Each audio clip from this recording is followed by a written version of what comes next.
सभी साथियों को नमस्कार। एजुकेशन स्पेशल यूट्यूब चैनल में आप सभी का स्वागत है।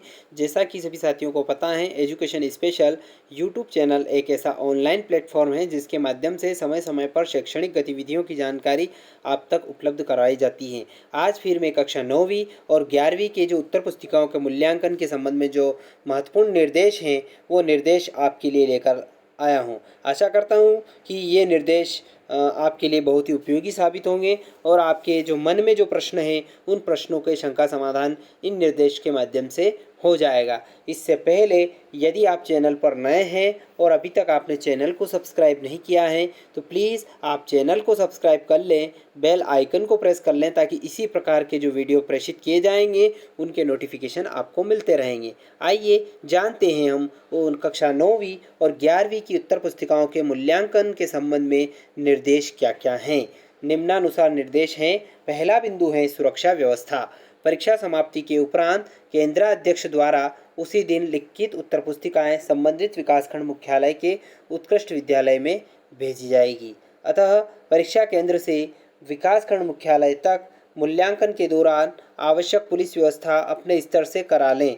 अवांछनीय एवं अनाधिकृत व्यक्ति संकलन एवं मूल्यांकन केंद्र में प्रवेश न कर सकें, इस हेतु पुलिस गार्डों को विशेष रूप से सचेत रहने के लिए अपने स्तर से कहें।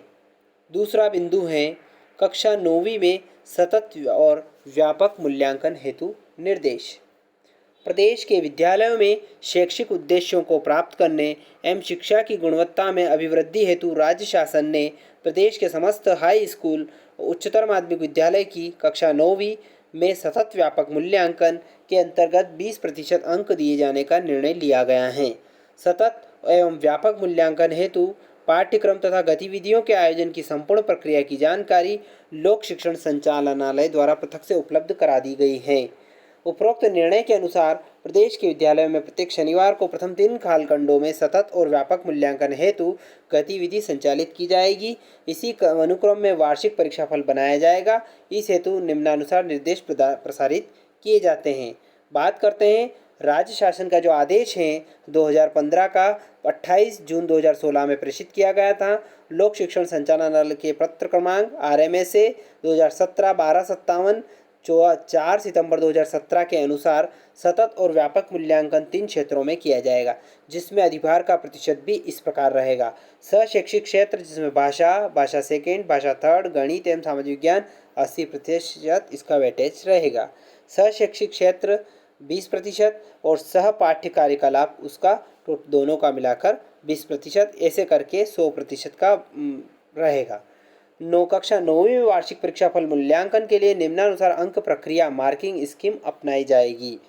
कक्षा 9वीं ऐसे विषय जिनमें सैद्धांतिक एवं प्रायोगिक एवं दोनों परीक्षा होती हैं, जैसे विज्ञान, व्यावसायिक परीक्षा से शिक्षा से संबंधित विषय को छोड़कर सतत व्यापक मूल्यांकन 20%, त्रैमासिक परीक्षा 5%, अर्धवार्षिक परीक्षा के प्राप्तांकों का 5% और वार्षिक परीक्षा के प्राप्तांकों का अधिभार 60% रहेगा, जिसमें 60% का सैद्धांतिक थ्योरी और 10 प्रैक्टिकल, ऐसे करके कुल 70% रहेगा इनका और 30% सह शैक्षिक गतिविधियों का रहेगा।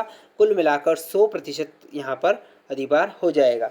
कक्षा 9वीं ऐसे विषय जिनमें केवल सैद्धांतिक एवं और प्रायोगिक एवं दोनों परीक्षा होती हैं, उनके लिए बात करते हैं तो 20%, त्रैमासिक परीक्षा 5%, अर्धवार्षिक 5% और वार्षिक परीक्षा के जो प्राप्तांक है वो 70%, कुल मिलाकर 100% अंक रहेंगे। व्यावसायिक शिक्षा के लिए मार्किंग स्कीम जो रहेगी वो पूर्वानुसार ही रहेगी।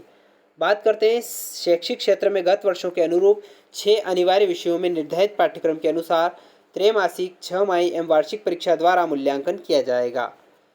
त्रैमासिक, अर्धवार्षिक एवं वार्षिक परीक्षा मूल्यांकन विषय आधारित सह शैक्षिक क्षेत्र मूल्यांकन, गतिविधि आधारित तथा सह पाठ्यक्रम कार्यकलाप विद्यालय स्तरीय प्रतियोगिता या कार्यकलाप पर आधारित रहेगा।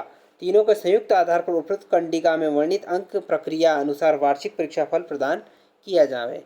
अगला बिंदु है शैक्षिक क्षेत्र के अंतर्गत माह जुलाई से जनवरी तक प्रत्येक सप्ताह शनिवार को प्रत्येक कक्षा या वर्ग के विद्यार्थी उस दिन की गतिविधि में भाग लेंगे। गतिविधियों में प्रत्येक छात्र की सहभागिता अनिवार्य है, जिस पर उन्हें अंक दिए जाएं। कैलेंडर अनुसार निर्धारित शनिवार को अवकाश अथवा विद्यार्थी की अनुपस्थिति की दशा में आगामी शनिवार को 2 सप्ताह की गतिविधि मूल्यांकन एक साथ कराया जाए।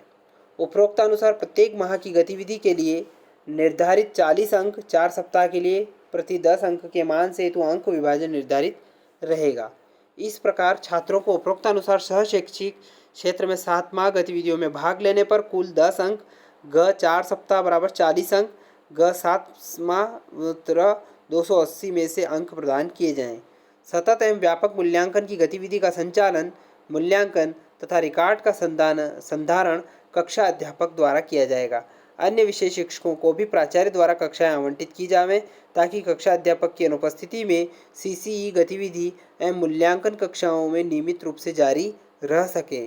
शाला की सभी कक्षाओं के विद्यार्थियों को 4 सदनों में बांटकर छात्रवार, कक्षावार एवं सदनवार मूल्यांकन किया जाकर रिकॉर्ड संधारित किया जाए।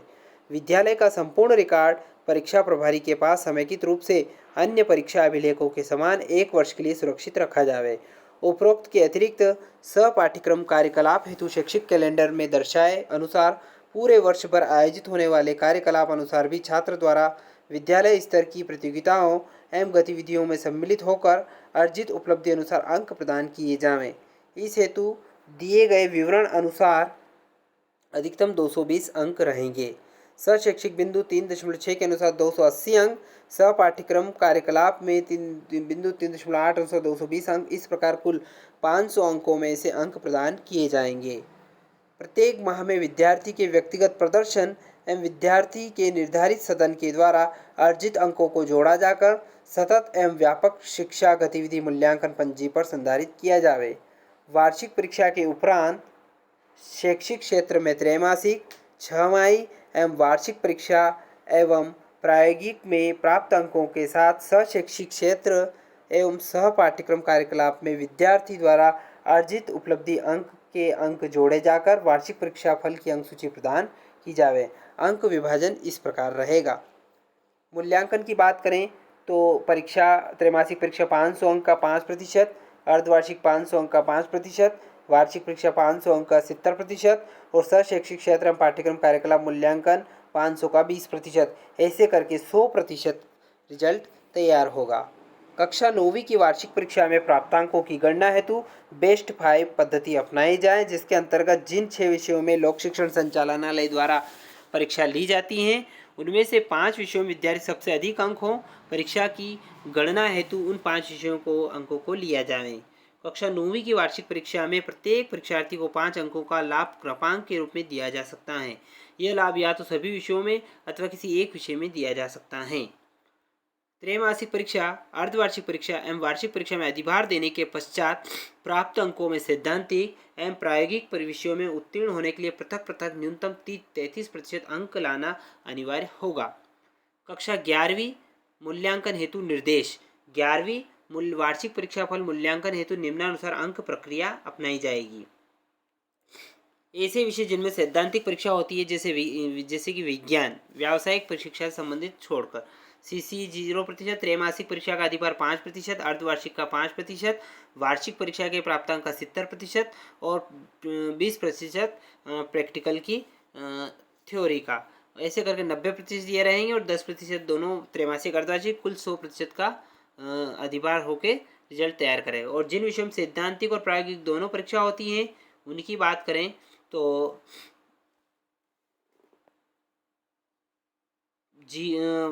त्रैमासिक अर्धवार्षिक 5% और इसका 70%, सैद्धांतिक और थ्योरी का और प्रैक्टिकल का 20%, 90% और इस प्रकार से तैयार हो जाएगा। अब बात करते हैं अंक सूची की।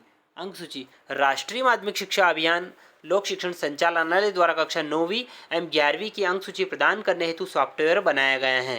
विकासखंड स्तरीय उत्कृष्ट विद्यालय मूल्यांकन केंद्राधिकारी से प्राप्त परीक्षा फल पत्रक के अनुसार संबंधित सहायक मूल्यांकन केंद्राधिकारी द्वारा सॉफ्टवेयर के अंकों या डाटा एंट्री कर अंक सूची प्राप्त की जाएगी। तो साथियों, आशा करता हूँ कि मूल्यांकन पद्धति एवं अंक सूची से संबंधित जानकारी कक्षा 9वीं एवं 11वीं की स्पष्ट रूप से आपको समझ में आई होगी। यदि वीडियो अच्छा लगे तो इस वीडियो को लाइक करना न भूलें, ज़्यादा से ज़्यादा इस वीडियो को शेयर करें अपने साथियों को, ताकि सभी को जानकारी प्राप्त हो सके। एक बार और आपसे निवेदन है, यदि आपने अभी तक चैनल को सब्सक्राइब नहीं किया है तो प्लीज़ आप चैनल को सब्सक्राइब कर लें, बेल आइकन को प्रेस कर लें, ताकि इसी तरह के वीडियो के नोटिफिकेशन आपको मिलते रहेंगे। धन्यवाद। जय हिंद, जय भारत।